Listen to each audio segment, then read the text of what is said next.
the dove took one breath and fell over dead. It was unbelievable. And I understood that, because whatever that black stuff was, I mean, if I'm insensitive energy person and I can feel that, I could understand how that would kill a dove.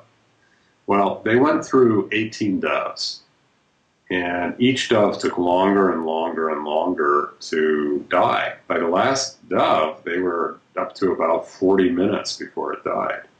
So it was about a 3-4 hour process that they, were going through this whole thing. My hours may not be exactly right. But anyways, when it was done, the head of medicine walked in and said, "You have to leave right now. All of the physicians in the hospital are challenging me as head of medicine that I allow doves in the ICU. This is not allowed. It can make other patients sick. Doves need to leave now, and you all need to leave." So the rabbis packed up the doves, walked out without completing the healing. Well, I was contemplating that whole situation, and she looked a lot better. It seemed like she looked a lot better. Well, I opened up the ICU notes, because ICU nurses take vital signs every 10-15 minutes. At that point, her blood pressure had gone back to 120/80. Her respirations had dropped down to normal. Her pulse had dropped down to normal. Her temperature had come. She had normalized across the board. And the ICU nurse had been changing the levofed dose. So by the time she was 120/80, it was off the medicine. She was stabilized in her blood pressure. Mm-hmm. So in 3 hours, she normalized.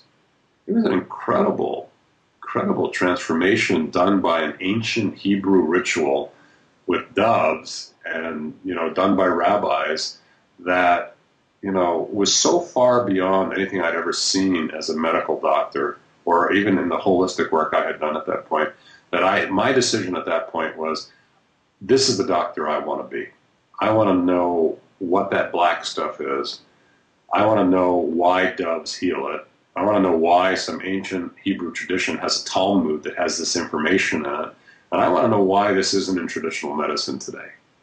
And that became how I entered into really energetic healing and spiritual medicine. Now, that's an incredible story, and it's also the one you shared for my book. And if I recall correctly, you were skeptical and wanted to hold one of the doves yourself. That's right. I thought the rabbis were squeezing them. I mean, I figured, I don't know why they would do that, but it was, your mind plays games. So I said, hey, they've got to be squeezing it. So I said, well, let me hold the dove. And they said, well, you're not a rabbi. You can't. That was kind of startling. I was like, well, there's really a difference between a rabbi and a non-rabbi. I mean, are there, you have to be holy to do this? And am I not holy? So, I could have gotten in my ego and said, wow, maybe I'm, they're crazy, and blame them.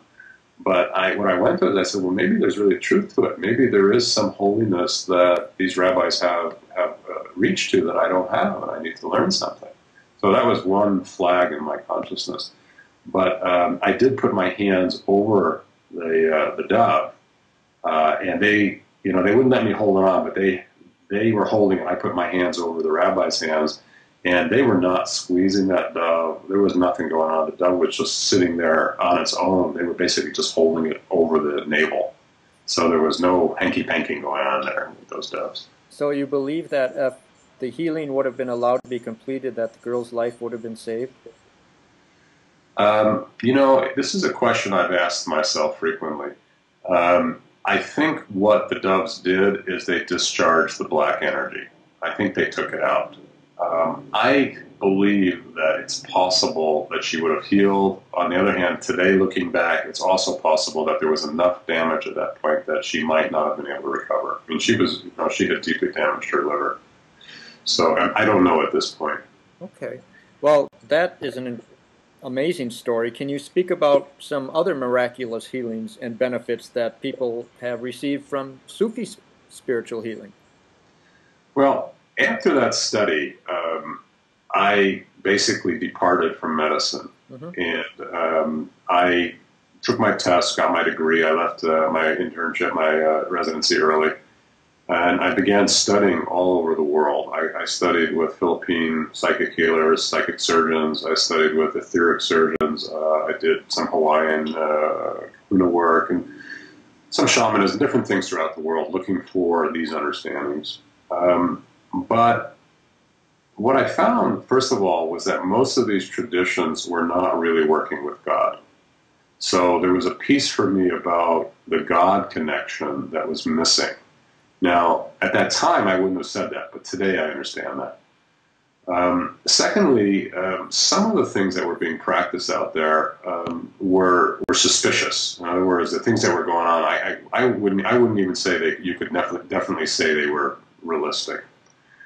But later, as I began to learn these things and understand it, I started to find that the God connection in the healing was a key piece that had to come in. So there was a man who was in your area in Minneapolis. You may remember this from when I came out to see you, because that was when I met him the first time when you did that seminar. But he had a very severe malignant melanoma on his face. And for those of you that know cancer, melanoma is, one of the most aggressive cancers there are. And basically from allopathic medicine, untreatable. So he was essentially dying. He was in his 70s at that point. He had been interestingly, a Jewish Holocaust survivor, had been in, I don't think it was Auschwitz, but one of the camps, and had made it through. And in his camp, he had lost his connection to God as an Orthodox Jew. So he basically developed the melanoma. He started to engage in energetic healing, which was a sort of working through the issues that had to do with this melanoma, which were his hatred, his anger, the aggression in him, and all these type of things. But it would change its borders, but the thing wouldn't go away. And that, by the way, was the experience I was having with these other traditions, as I would work with cancer, and the borders would change, but the tumors weren't leaving frequently. I mean, I had a couple cases where they did, but frequently they didn't. Well, he said that one day he was sitting there and he realized that he had lost his God connection. He began sobbing very, very deeply as he realized that the most important thing in his life up to that point had been God. He'd lost it. He returned to the connection to God, and he fell asleep. And in his sleep, he had a dream that an angel came down from heaven, I guess, and reached into his face and took the tumor out and held it in his hand and showed it to him and then disappeared. And then next morning he woke up with the dream on his consciousness. Well, he goes to the bathroom to shave or whatever he does in the bathroom, and he looks up and the entire tumor is gone. Wow. And it disappeared overnight, completely disappeared. Now he goes into Mayo Clinic and they're shocked. I mean, hey, look at this, thing's gone. Well, maybe we misdiagnosed it. We don't know what we did. It couldn't have disappeared, but it did. It was completely gone. So with that understanding, he went out and he researched 50 people in your area, the Twin Cities, from all the hospitals there. He found 50 cases of miraculous healings. And here was the common denominator on all 50 cases. All 50 cases had worked on their issues and returned to their connection to God. Mm. All 50 miraculous healings, meaning these are the end-stage tumor, end-stage cancer diseases that should have died, and they disappeared out of nothing. That's incredibly inspiring. And you have a couple other stories more recently, too, of healings. And stories are a wonderful way to illustrate the power of what you're talking about as opposed to just talking about the principles. Can you share those stories? Sure. Well, as a Sufi healer, which is another, we can talk about that as we go, I was learning how to work on the issues and return people to God. And so if I really was going to peg Sufism or Sufi spiritual healing, I would simply say that's what it is. It's how to work on your issues and return the person to their God connection. Okay. Okay, now, recently we had a man from Berkeley, California, who was a Buddhist.